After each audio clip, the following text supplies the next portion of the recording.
Between 1792 and 1800, over 400 enslaved men, women, and children constructed what would become the most iconic building in America, the White House. Yet their names were erased from official records, and their bodies were laid to rest in unmarked graves scattered across the District of Columbia.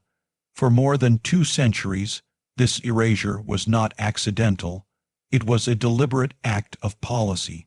The story of the White House's construction begins in a landscape far different from the marble grandeur we associate with the nation's capital today. In 1790, Philadelphia served as the temporary capital, but the Residence Act passed that July decreed the creation of a new federal district along the Potomac River. President George Washington personally chose the exact site, 10 square miles of swampy, mosquito-infested land carved from Maryland and Virginia. What was depicted in paintings as an elegant riverside estate was in reality humid swampland filled with disease and enslaved laborers tending tobacco plantations. From the beginning, the project faced a dire financial crisis. The newly formed government, burdened by Revolutionary War debts, had little to no money to fund such an ambitious undertaking. The cost of building not only the President's house but also the Capitol, departmental offices, and the roads connecting them was estimated at $400,000, a staggering figure for a young republic still trying to establish its financial footing. It was Thomas Jefferson, then Secretary of State, who proposed a chillingly practical solution. The government could hire enslaved workers from local plantation owners. Their masters would receive a small rental payment, $5 per month per enslaved person, while the workers themselves would receive nothing beyond the barest rations and shelter. This arrangement, Jefferson argued in a letter written in March 1792, would keep costs low and productivity high. The enslaved could not strike, could not demand wages, and could not refuse the brutal working conditions. Their labor was both cheap and controllable. The first architectural plans for the President's house came from James Hoban, an Irish immigrant whose Georgian-inspired design borrowed heavily from Dublin's Leinster House. When Washington reviewed Hoban's plans, he demanded that the structure be made even larger, increasing the scale by 1/5, a decision that would require more workers, more materials, and more time. To meet this demand, the commissioners overseeing the project sent notices across Maryland and Virginia inviting plantation owners to rent out their enslaved laborers for the federal construction. By November 1792, roughly 150 enslaved men had been gathered at the building site. They were listed in ledgers not as full human beings, but as property: Negro man, Negro boy, Tom, age 23, Harry, 14. There were no surnames, no family histories, only minimal details that underscored their status as tools rather than individuals. Among the slaveholders who profited from this arrangement were Daniel Carroll, Notley Young, and Samuel Davidson, names preserved with pride in the government's financial records. Their enslaved workers, however, were granted no such permanence. Work began immediately despite the onset of winter. The first tasks included clearing the dense forests, draining marshes, and digging the foundation trenches by hand.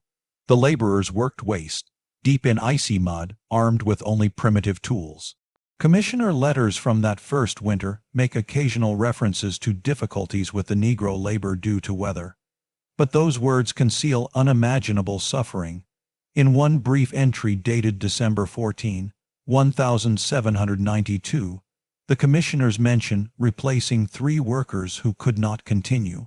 There is no explanation, no record of sickness, injury, or death, only bureaucratic indifference. Among the few whose names survive was Isaac, a carpenter hired from a plantation owned by Samuel Hanson. Isaac's skill was so valuable that Hanson was paid regularly for his labor throughout 1793 and 1794, until Isaac's name abruptly vanished from the ledgers. There was no notation of return, sale, or transfer. He simply ceased to exist in the official record. Another enslaved man, Peter Lennox, worked as a quarryman under the ownership of Martha Custis Peter, George Washington's step-granddaughter. Lennox supervised the extraction of aqueous sandstone from Virginia quarries, a perilous job that claimed lives with crushing regularity. His name, too, disappears after 1796. By early 1793, the enslaved laborers endured 60-hour workdays under the supervision of white foremen and architects.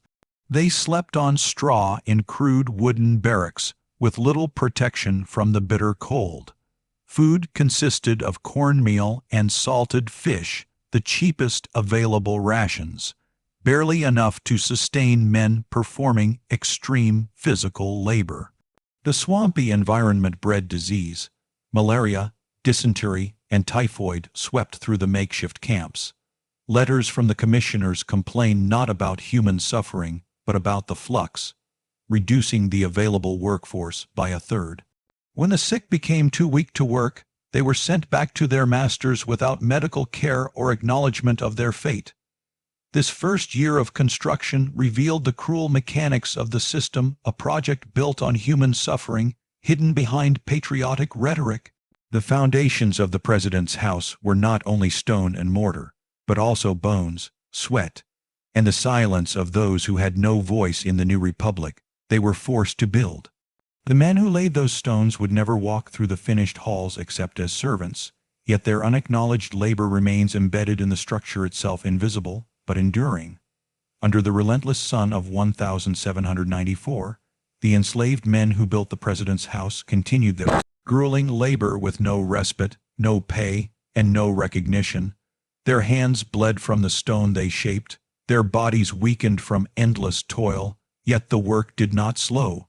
The Scottish stonemason, Colin Williamson, whose diary would later survive in his family's papers, described scenes of suffering that stripped away the illusion of progress and revealed the human cost behind the foundation.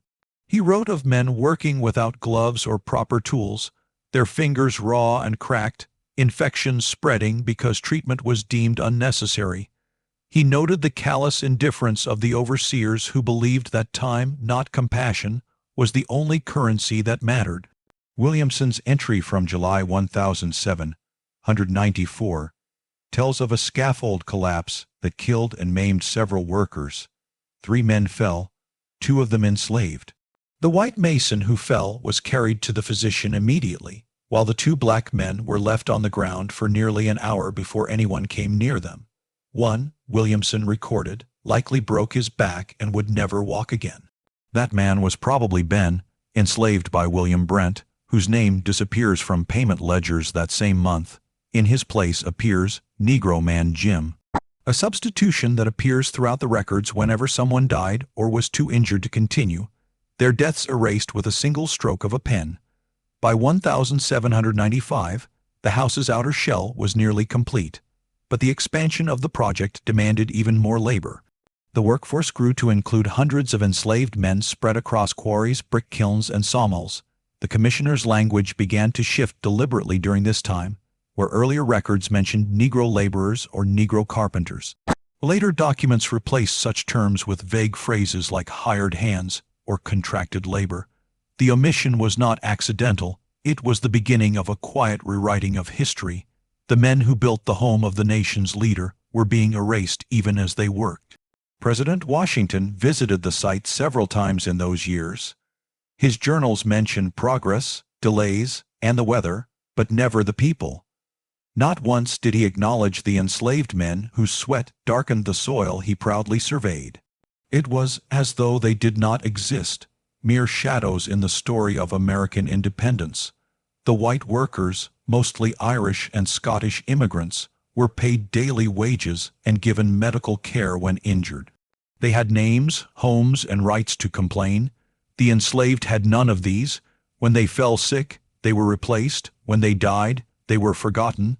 Their graves were not marked, their families never told. Yet, despite everything, they left traces of their presence. In the spring of 1796, Hoban noticed strange carvings on several stone blocks, shallow marks that looked deliberate, like symbols or initials.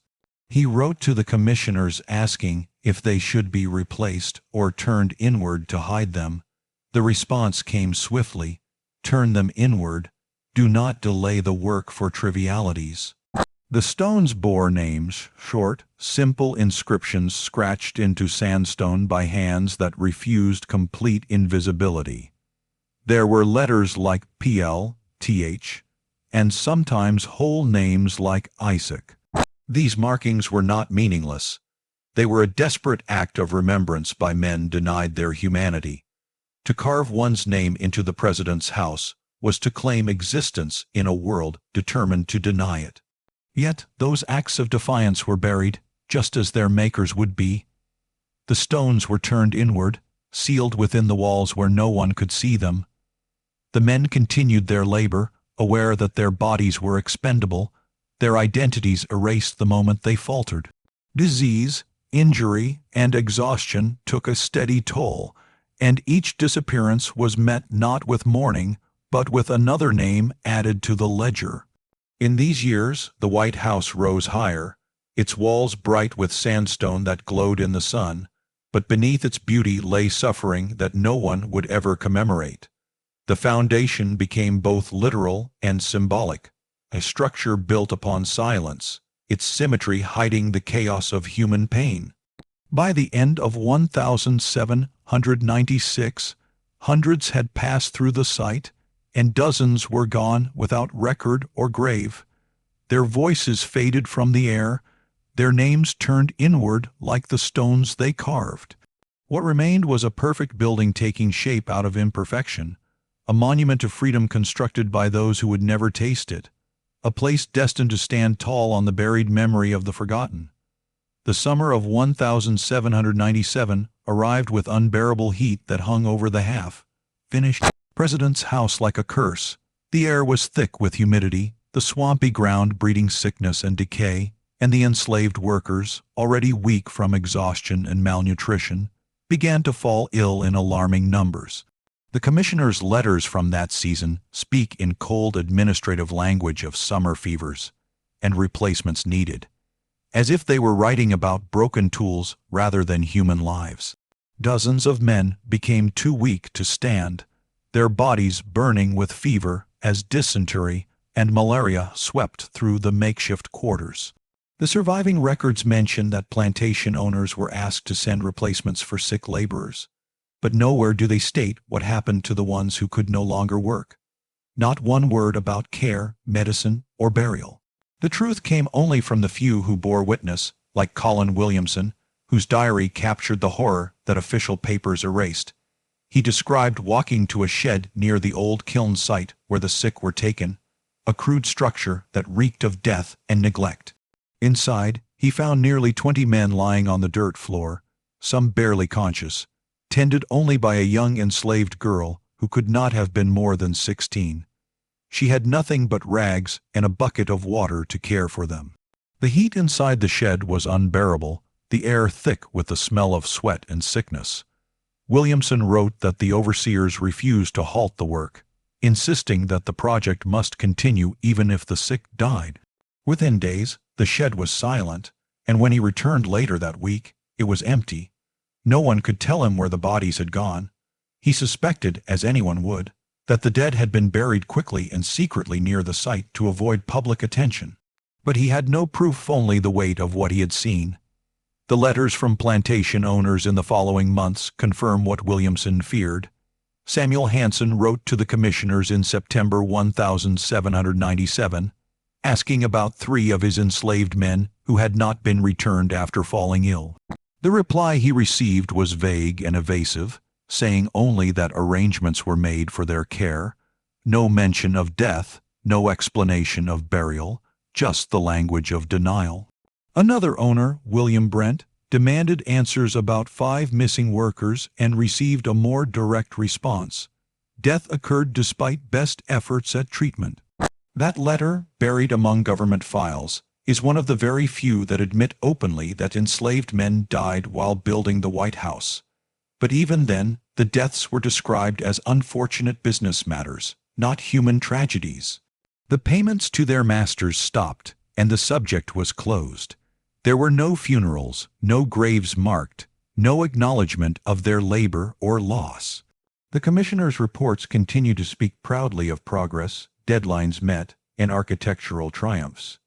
The irony was almost unbearable, the grand home being built for the leader of a new republic, founded on ideals of liberty and equality, was rising on the graves of men who had never known either. Each brick laid above ground seemed to bury another truth beneath it. Those who survived continued to work, weakened but silent, understanding too well that their voices meant nothing to those who gave the orders. Some whispered about the missing, saying they had been buried near the kiln where the shed once stood. Others carved their initials into scraps of wood or stone, small acts of defiance against the machine that erased them. By autumn, the fever had passed, but the workforce was smaller, replaced by new faces brought in from other plantations. The work went on as if nothing had happened. The commissioner's records resumed their routine, discussing stone deliveries and cost adjustments, never acknowledging that dozens of men had perished in the summer heat. When George Washington visited the site later that year, he admired the progress and praised the craftsmanship. He did not mention the sickness or the loss. His diary, meticulous in every architectural observation, remained silent about the enslaved men who built the walls he so admired. By the year's end, the great house stood taller than ever, its facade elegant, its foundation firm, and its history already rewritten. The graves of those who died were left unmarked, their names erased from ledgers, their stories sealed in the soil beneath the president's house. To the commissioners, the tragedy had been managed and forgotten. To history, it had not yet been told.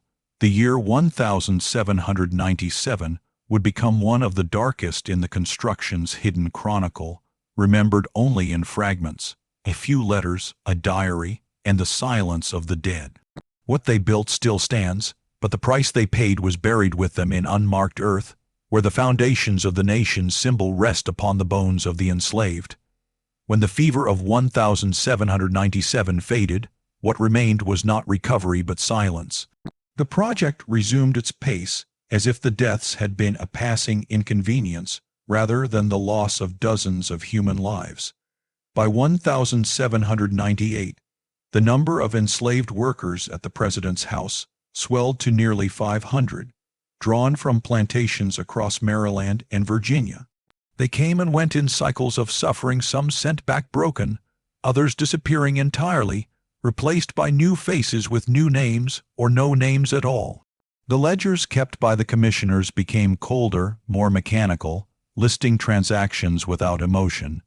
Payments for timber, bricks, nails, and labor hired from area plantations. The phrase replaced the word enslaved, softening the reality for official records and for posterity.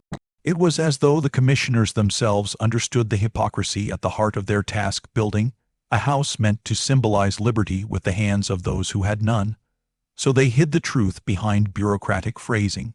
Every page of those records was a mask. The work expanded beyond the house itself to include the surrounding roads, walls, and gardens. Enslaved men hauled stone, fired bricks, and sawed timber from dawn until dusk. They lived in temporary barracks that smelled of sweat and damp earth, their straw beds never dry, their food rationed to the bare minimum, salted fish and coarse cornmeal. Many of them suffered open sores from carrying stone and lime that burned through skin. The commissioner's correspondence from that year includes brief, detached notes about the difficulty in retaining able-bodied laborers due to climate and exhaustion. They called it difficulty, the men called it survival. The white laborers who worked beside them, mostly Irish and Scottish immigrants, received wages, could leave the job if they wished, and had access to medical treatment when injured. The enslaved had none of those rights. When they grew sick or weak, they were returned to their owners, or, more often, replaced without record. It was cheaper to lose a man than to care for him. Even in death, their presence was treated as a bookkeeping problem. One overseer wrote that arrangements have been made for replacements where necessary, a sentence that might as well have been an epitaph for hundreds of silenced workers. In the midst of this erasure, a few found ways to leave traces of themselves. Some carved small marks into stone blocks, initials, symbols, sometimes names, not out of vanity, but out of defiance. The act of carving one's name into the president's house was dangerous, punishable by whipping or worse, yet they did it anyway. Each mark was a quiet rebellion, a plea not to be forgotten. These marks, turned inward at the commissioner's order, would remain hidden for more than a century, trapped inside the walls they built. Their voices, literally sealed away, became part of the house itself, invisible but present, whispering through the stone. As the century closed, the building neared completion, but its story was already being rewritten. Official reports mentioned architects, commissioners, and costs, but not the men who carried the stone. When George Washington reviewed the progress before leaving office, he praised the scale and design but never the labor. To him, as to most of his generation, the enslaved workforce was simply part of the machinery of nation, building invisible and inevitable. Thomas Jefferson, who would later move into the finished house, was equally blind to the contradiction. The man who wrote that all men are created equal saw no irony in bringing his own enslaved servants to maintain the new home of liberty.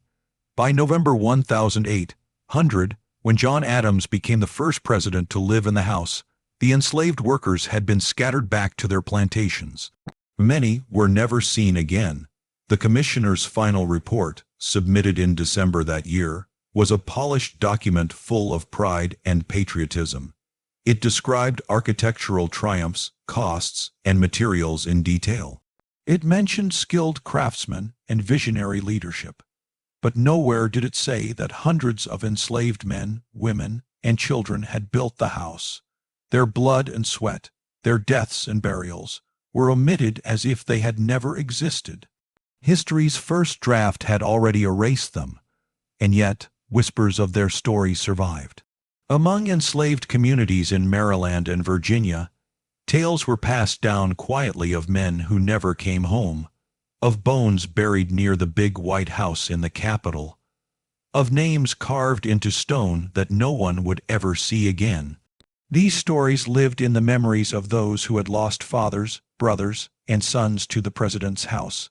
They spoke of a place built on suffering, a monument that gleamed with white stone but hid darkness beneath. Each generation carried those stories forward, even as the official histories grew cleaner, prouder, and emptier. The house had been completed, but the truth of its making was still buried beneath it, waiting, silent, for someone to listen. Decades passed, and the nation's new symbol stood tall, gleaming white under the sun, while the story of its creation began to fade into myth. By the mid-1800s, most Americans believed the president's house had been built by proud craftsmen and patriotic laborers, not by the hands of enslaved men and women who had been rented out like tools. The official histories written during that period spoke in polished tones about architectural achievement, European influences, and national pride. They described the house as a monument to freedom and progress, carefully avoiding any mention of those who had died building it. The few references to enslaved labor were softened with euphemisms like servants or workers from local plantations, words chosen to comfort readers rather than confront them with the truth. Meanwhile, those who actually knew the truth were growing old, and their memories, though painful, were passed down quietly among their families. In the black communities of Washington, Maryland, and Virginia, elders told stories of the house their fathers and grandfathers had built, stories of heat, sickness, and the friends who disappeared without a trace. These stories were never written down because the people who told them were not allowed to write. They survived only in whispers shared on porches by firelight and in the fields, a living memory carried in secret. One of these stories would eventually resurface more than a century later through a remarkable woman named Celia Robertson. Born into slavery in 1819, Celia grew up listening to her grandfather Thomas speak about the years he had spent working on the president's house in the 1790s. He had been a young man then, strong and proud, but the experience haunted him for the rest of his life. Celia, unlike many in her time, could read and write, a skill she learned in secrecy. In the 1840s, she began recording her grandfather's memories in small, hidden notebooks. She wrote that he often told her about the suffering of the men who built the great house, describing how they labored until their hands bled and their backs broke, and how the overseers saw them not as men, but as tools. When a tool broke, you got another, he had told her bitterly, and when a man fell, you got another man. He spoke of nights when the workers buried their friends in silence, whispering prayers that no one would ever record. He told her about his friend Peter, who carved his name into a stone block and said, "They'll forget us, but the stone will remember long after we're gone." Celia wrote that her grandfather cried when he told that story because Peter never came home. He had fallen ill one summer and was taken away to a place where the sick were kept, and no one ever saw him again. Celia's writings were more than recollections. They were an act of preservation, a rebellion against the silence imposed by history. Her grandfather had told her about the shed near the kiln where sick men were left to die, about the unbearable heat, and about how their cries for water and mercy faded after a few days. He said the shed was emptied one morning, and when he asked where the men had gone, the overseers told him to mind his work. Those images never left him. He would wake in the middle of the night, shaking, haunted by the sounds of men dying in that dark shed. Celia kept his memories alive because she knew they were the only truth the world would ever have. She hid her writings for fear of punishment, passing them to her children before she died in 1889. For nearly a century, her notebooks remained unseen, locked away in family trunks and forgotten boxes, until they were discovered at Howard University in the 1970s. When historians finally read her words, they were confronted with a version of history that official documents had long denied. Celia's account matched the diary of Colin Williamson almost exactly. The same fever, the same shed, the same neglect. It even confirmed the collapse of the scaffold that killed 2 enslaved men and left 1 white worker injured, an event Williamson had also described. The convergence of these 2 independent sources, one from an educated white stonemason, the other from the granddaughter of an enslaved laborer, proved beyond question that the government had concealed the suffering that occurred during the building of the president's house. Yet, even with this evidence, the truth struggled to find its place in public memory. In the years after the Civil War, the myth of the White House as a perfect emblem of democracy remained too precious to challenge. Newspapers and historians preferred stories of noble beginnings to those of hidden graves, but among the descendants of those enslaved builders, the truth endured. They still spoke of the names carved in stone, the bones buried beneath the foundation, and the voices of their ancestors calling from the earth. Celia's grandfather had told her something that echoed across generations. They'll forget us, but the stone will remember. And in time, the stone would indeed speak again, though few were ready to listen. In 1867, during President Andrew Johnson's term, the past began to resurface in ways no one expected. Decades after the enslaved workers who built the president's house had died and been forgotten, the ground itself started revealing their presence. That year, workers repairing foundation damage uncovered artifacts clearly left by 18th-century laborers, rusted tools, fragments of stone, and a small wooden disc carved with the initials PL on one side and the date 1796 on the other. The discovery was noted briefly in the steward's daily log as a curious article found during repair work, and then stored away without investigation. The initials likely belonged to Peter Lennox, the enslaved quarryman whose name had appeared in the earliest ledgers before vanishing from records in 1796. Yet the meaning of the disc went unrecognized, its silent testimony locked in a cabinet. Within weeks, the same crew made a far grimmer discovery. While digging near the eastern wall of the foundation, they uncovered bones, human bones, skulls and ribs tangled in the soil. The workers, many of them black laborers themselves, were shaken. The White House steward, fearful of scandal, consulted with the president's secretary, and together they decided to rebury the remains quietly in the same spot and continue work elsewhere.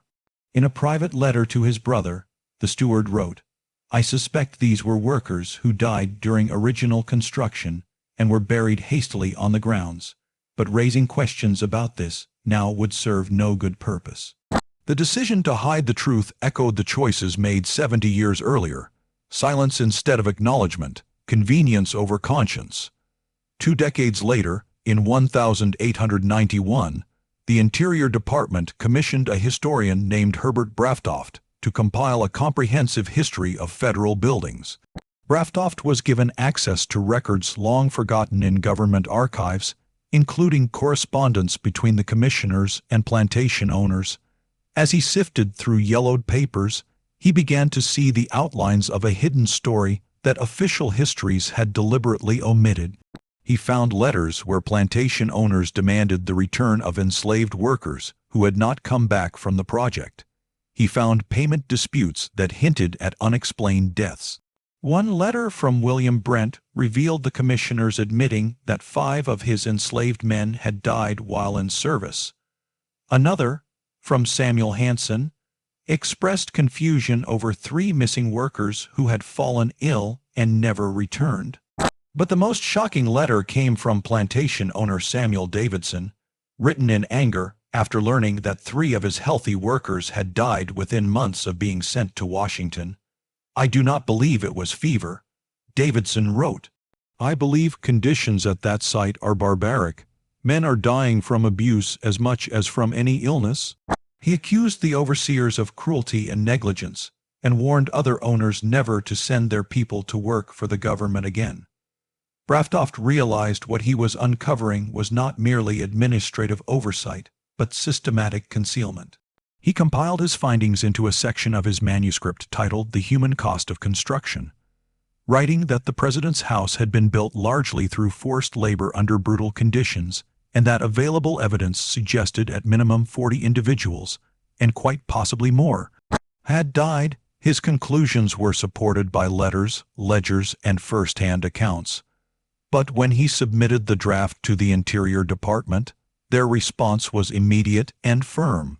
They ordered him to remove the section entirely, stating that it did not serve the purpose of celebrating the architectural and engineering achievements of our federal buildings. The department's goal was to glorify, not to expose.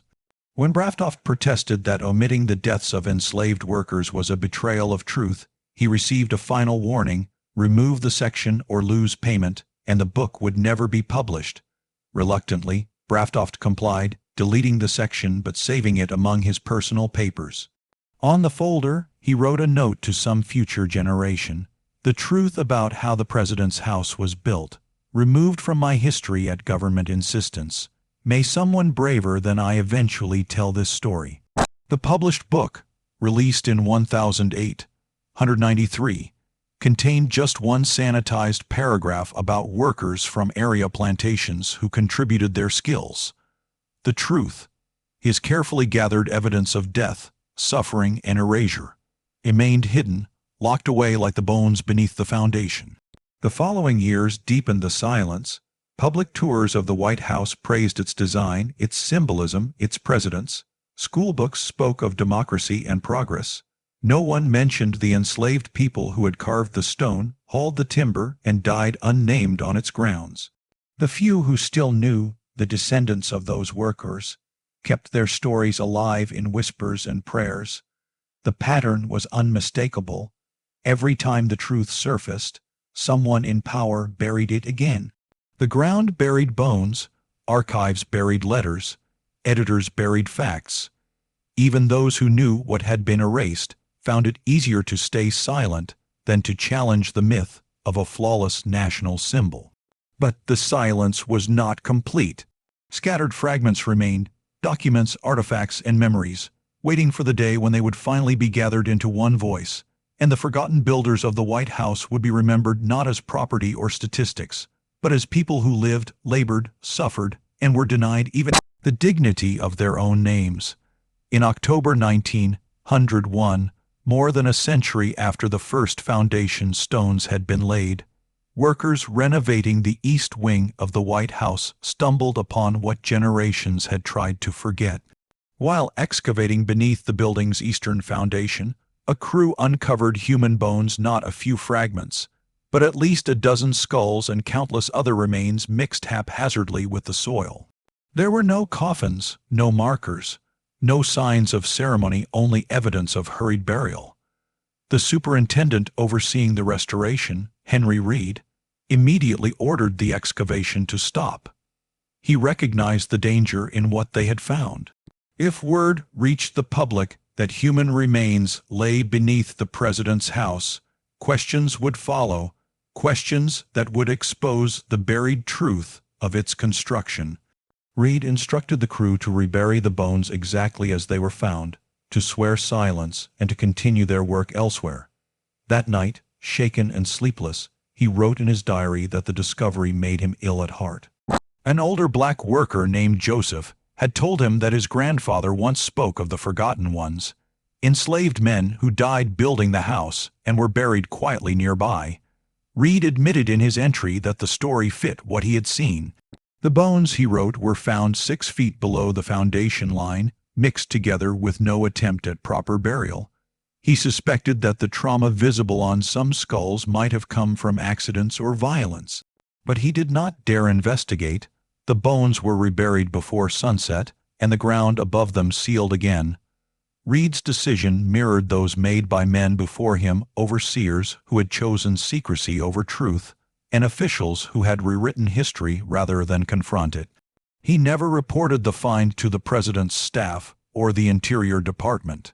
Instead, he took the secret to his grave, leaving behind only the diary entry that his descendants would later donate to the National Archives.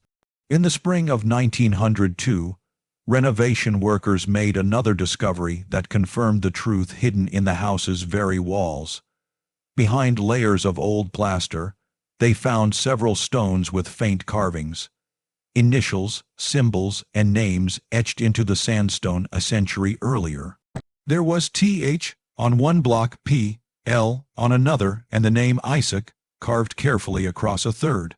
The marks matched the initials of men listed in the 1790s payment ledgers: Thomas, Peter Lennox, Isaac, enslaved workers who had vanished from records and whose names had not been spoken for generations. A supervisor ordered the men to cover the stones back up and tell no one. But one worker, a young man named Timothy O'Brien, made a quick sketch before the plaster went up again. In his own journal, he wrote that an older black laborer named James had told him those were the names of the men who built this place when their masters got paid for them. James said they carved the stones so the house would remember them even if people would not. O'Brien ended his entry with quiet anger. Seems wrong leaving those names hidden, but I suppose that's how it's always been. Within weeks, the walls were sealed, the names hidden once more, and the renovations completed.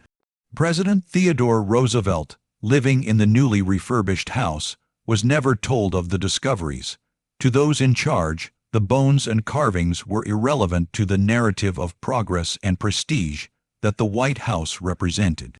When visitors arrived that summer, they marveled at the building's grandeur, its bright walls and elegant rooms, never knowing that beneath their feet lay the remains of those who had built it, and that within those same walls their names were carved but unseen. The silence surrounding these findings became its own kind of policy, a continuation of the same concealment that had begun in 1797. Outside the official world, however, the truth still lived on in memory. In black neighborhoods across Washington, D.C., Old men and women told their children stories passed down through generations of the ancestors who built the president's house and never returned, of bones buried near its gardens, of stones that carried names no one was allowed to speak. They called those men the ones who built freedom but never had it. By the turn of the 20th century, even these stories were fading, their details blurring as elders died, and new generations grew up surrounded by the myth of the White House as a pure emblem of democracy. For every document hidden in an archive, there was a memory fading from the living world. The irony was almost unbearable. While America celebrated a new century and its progress, the truest story of its most famous building remained locked in dirt and silence. Henry Reed's diary, O'Brien's sketch, and the whispered tales of Joseph's grandfather all told the same truth, that beneath the White House lies not only stone and soil, but a graveyard. Every choice to stay silent, every order to cover the names, to rebury the bones, to omit the truth built another layer over that grave. The workers who unearthed those remains in 1901 felt it instinctively. As one of them said before leaving the site, "We just put them back where they were. Seems like they never left this place. And in a way, they never had. Their bodies rested beneath the foundation, their names hidden in the walls, their story buried under centuries of polite forgetting." The house that symbolized a nation's freedom still stood proudly above the unmarked graves of the enslaved people who made it possible. The years after 1902 drifted quietly into the new century, and the White House, shining in its fresh coat of paint, became more than a residence. It became a symbol, revered and mythologized, separated from the brutal truth of its birth. Presidents came and went. Families lived within its walls, and tourists gazed at it with awe, never suspecting what slept beneath its marble floors and grassy lawns. The nation's history books spoke of freedom, leadership, and democracy, but none mentioned the men whose blood and sweat had soaked the earth beneath that building. The carved names were hidden once more, the bones reburied and forgotten again, and the truth sank deeper with each passing decade. What had begun as labor in chains became a ghost story, whispered only in the shadows of those who still remembered. The government never revisited the records, and even when modern historians stumbled upon fragments of correspondence or stray notes in archives, the discoveries were treated as curiosities, not as pieces of a buried truth that demanded to be told. The silence was too comfortable, too woven into the nation's identity to unravel. In the 1970s, the past began to stir again. Archaeologists conducting a survey of the White House grounds detected anomalies beneath the soil shapes that resembled graves. Ground-penetrating radar revealed 3 distinct clusters of remains, one near the east wing where Henry Reed's crew had made their discovery, another close to the old kiln site where Colin Williamson had written of the shed for the sick, and a third beneath what would later become the Rose Garden.